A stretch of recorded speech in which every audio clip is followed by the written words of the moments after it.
bienvenue dans cette vidéo. Dans cette vidéo, on va apprendre à résoudre des inéquations du premier degré à travers deux petits exemples, un exemple simple, un exemple un peu plus difficile. Donc le premier exemple, c'est résoudre 5x plus 4 strictement supérieur à 2x moins 5. Lorsque vous avez une inéquation comme ça qui est linéaire, sans quotient avec des dénominateurs où se trouvent des x, et qu'est-ce qu'on fait? On met les termes en x d'un côté, les termes sans x d'un côté. Donc moi, je vais mettre les termes en x à gauche et les termes sans x à droite. Donc là, sur la première ligne, moi, comme je veux pas de termes en x à droite, je vais faire moins 2x de chaque côté. Donc j'aurai 5x plus 4 moins 2x strictement supérieur à 2x moins 5 moins 2x. Une fois que je calcule ça, 5x moins 2x, ça me fera 3x, donc j'aurai 3x plus 4 strictement supérieur à moins 5. Dans ce cas-là, c'est aisé.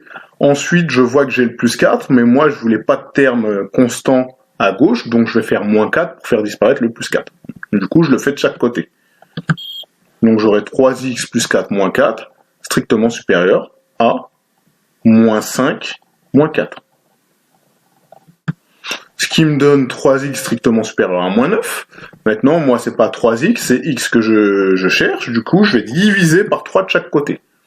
Donc j'ai 3x sur 3 strictement supérieur à moins 9 sur 3. Pourquoi on ne change pas le sens de l'inégalité? Parce qu'on a divisé par un nombre positif. Lorsqu'on divise ou on multiplie par un nombre positif, on ne change pas le sens de l'inégalité. Il n'y a que lorsqu'on divise par un nombre négatif ou on multiplie par un nombre négatif qu'on change le sens de l'inégalité. Et du coup, j'ai x strictement supérieur à moins 3, ce qui signifie que x appartient à l'intervalle moins 3 exclu plus l'infini. Tout simplement. Le deuxième exemple consiste à résoudre 2 sur x plus 1 strictement supérieur à moins 4. Alors là, c'est important de comprendre ce qu'il faut faire lorsque vous avez une inéquation comme celle-ci et qu'il y a des quotients où des x se trouvent au dénominateur. L'idée, c'est de tout basculer d'un côté pour avoir quelque chose strictement supérieur à 0 ou strictement inférieur à 0. Donc pour avoir quelque chose strictement supérieur à 0, je vais faire plus 4, comme ça le moins 4 va disparaître. Donc j'aurai 2 sur x plus 1 plus 4, strictement supérieur à moins 4 plus 4. Donc ça me fera 2 sur x plus 5, strictement supérieur à 0. Là, on peut se dire, ok, c'est bien, 2 sur x plus 5 strictement supérieur à 0, mais à quoi ça va nous servir? Bon. Déjà, la première chose à faire, lorsque vous avez des quotients, c'est de tout mettre au même dénominateur. Donc nous, on va tout mettre, le dénominateur commun, on va prendre x.